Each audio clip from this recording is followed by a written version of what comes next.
にちは、アーチーです。よろしくお願いします。こんにちは、トマト大好きキリタンです。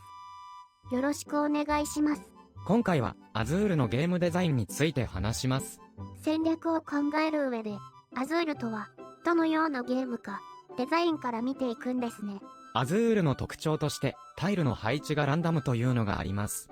なので、変わらないもの、ゲームデザインから戦略を考えていきます。今回は、講師を招いてます。キリタンのよく知る人物ですよ。講師ですか。どんな方が来るのか楽しみです。それじゃあ、場所を変えます。キリタン、移動しますよ。わかりました。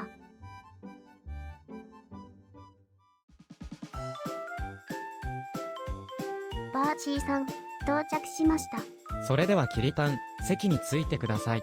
はい、わかりました。今回の講師を紹介します。ポルトガル国王、マヌエル一世です。君がタイル職人のキリタンだね。ポルトガル国王、マヌエル一世です。マヌエル一世、よろしくお願いします。早速ですが、マヌエル一世、失点について教えてください。エボラ宮殿のアズレージュを依頼した際、問題が発生しました。職人たちが必要のないタイルを捨ててしまうのです。タイルの数は限られてます。そこで、タイルを捨てた職人にペナルティを課したのです。わかりました。失点に関してもう一つ。アズールでマイナス点にならないのはなぜですか？このため、ラウンド終了時に得点、失点の順に計算しないと結果が狂うのです。計算で不便をかけて申し訳ないが、理由があります。こちらが用意するタイルはランダムです。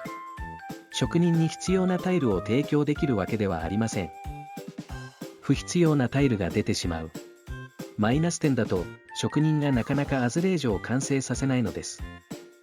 タイルを無駄にしてほしくないから、ペナルティを設けた。しかし、マイナス点にしてしまうと、職人が萎縮してしまい、アズレージュが完成しない、失点のデザインをまとめると、こういうことでしょうか。マヌエル一世。その通りです。マヌエル一世、ありがとうございます。キリタン、ゲーム画面を出しますので、黒板から離れてください。了解しました。これで、画面が見えます。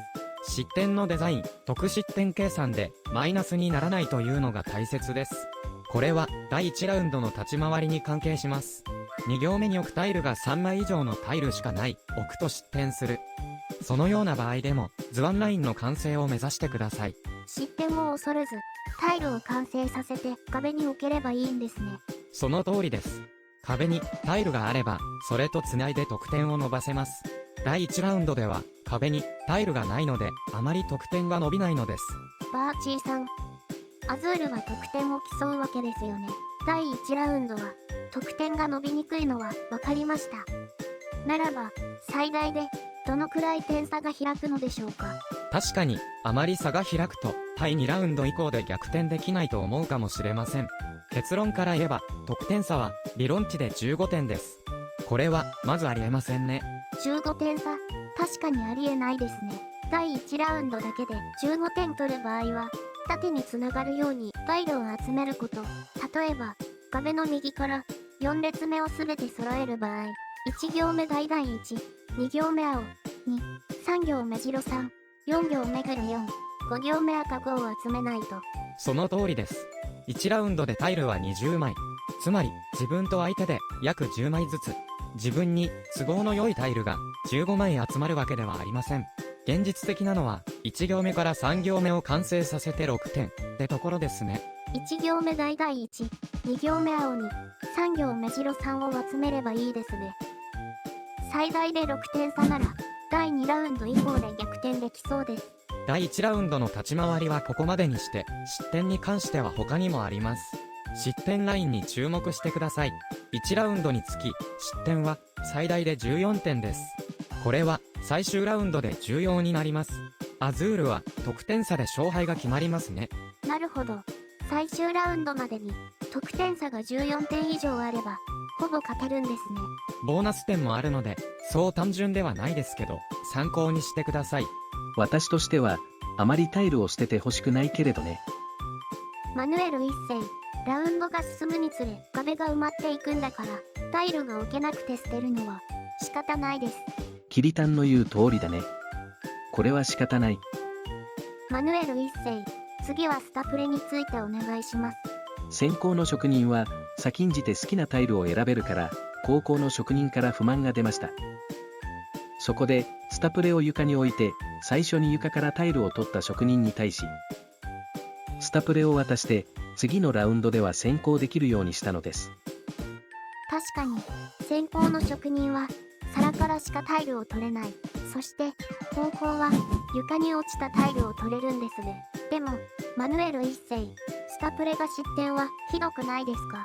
スタプレが強いのは先行できるだけじゃないのです。スタプレって他にも魅力があるんですか？皿の数ってことですね。マヌエル一世。バーチーさん、皿の数ってどういうことですか？キリタン、皿の数は2人線だと5枚使います。つまり、奇数です。キリタンは右下の皿からタイルを取りました。この後、相手左下、キリタン右上、相手左上と皿から取ると、キリタンの手番で上の皿が1枚だけ残ります。皿の数が奇数だからそうなりますね。ただ、今回のように相手が床から取った場合は相手の手番で皿が1枚だけになりますけど、その場合は、キリタンも床からタイルを取れば良いのです。このままですと、最後の皿の強さが分かりにくいですね。キリタン、ラウンド内終盤まで進めてください。わかりました。皿から取るか床から取るかに注目して進めていきます。私も床からタイルを取りました。相手は皿からタイルを取りました。床にタイルがなかったですからね。私も皿からタイルを取りました。これで残りの皿は2枚。相手は床からタイルを取りました。私は皿からタイルを取りました。残る皿は1枚です。キリタン、ありがとうございます。相手は床から2回、キリタンが1回ですね。皿にタイルがあるのが上の皿だけです。ここからタイルを取ると、あとは床から取るだけです。これが最後の皿。別の言い方をすれば、手番を操れるということになります。この配置だと、最後の皿応用になるので、もう少しだけ進めてください。わかりました。相手は床からタイルを取りました。最後の皿は私です。皿には黒、白、青、橙があり、床には白、青、橙があります。仮にキリタンが皿から黒1を取ったら、床のタイルはどうなりますか？床のタイルは白、青、橙の3種類になりますね。3種類なので奇数種です。皿のタイルがなくなると、あとは床からタイルを取ることになります。となると、相手の順番になり、相手が最後にタイルを取ります。床のタイルが奇数種の場合は、相手が最後ですね。その通りです。次に、最後の皿から黒以外のタイルを取った場合を見ましょう。私は最後の皿から青を取りました。床は偶数種ですね。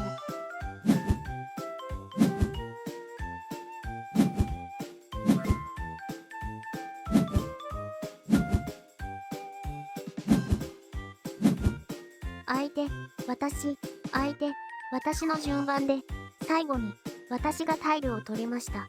このラウンドは、キリタンから始まりキリタンで終わったことになります。つまり、私が1回多く手番を得ることができたんですね。これは、多少失点しても、多くのタイルを取りたい、第1ラウンドにぴったりです。そして、奇数種にすれば、相手が最後にタイルを取ることになります。ラウンドが進むにつれ、壁にタイルが埋まっていきます。つまり、不要タイルの問題が出ます。つまり、床を奇数種にして、相手の手番を最後にし、なんとかしてもらうんですね。わかりました。それにしても、スタプレってすごいんですね。先行して欲しいタイルを取りやすくするだけでなく、最後の皿を取りやすくする、いわゆる手番のコントロールも可能にするんですね。マヌエル一世、素晴らしいデザインです。私、感動しました。そう言ってもらえると嬉しいです。スタプレを活用し、1手35点の毛が生まれた動画があります。気になる方は、BGA、アズールリプレイその4、世界ランキング上位への道をご覧ください。こちらでは、世界ランキング上位を目指すキリタンが、様々なテクニックを使ってます。キリタン、遅くなりましたので戻りますよ。わかりました。マヌエル一世、ありがとうございました。キリタン、また会いましょう。さようなら。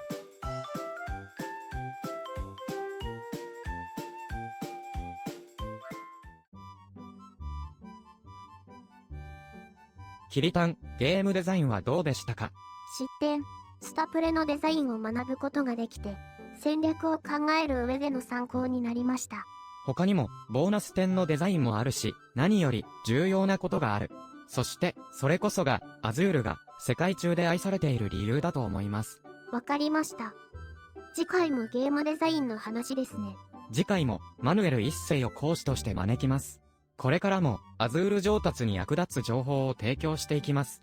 よろしければ、チャンネル登録、高評価をお願いします。右下のボタンでできます。ありがとう、キリタン。ご褒美です。トマトだ。トマト大好き。キリタンも喜んだところで、視聴者の皆さん、ご視聴、ありがとうございました。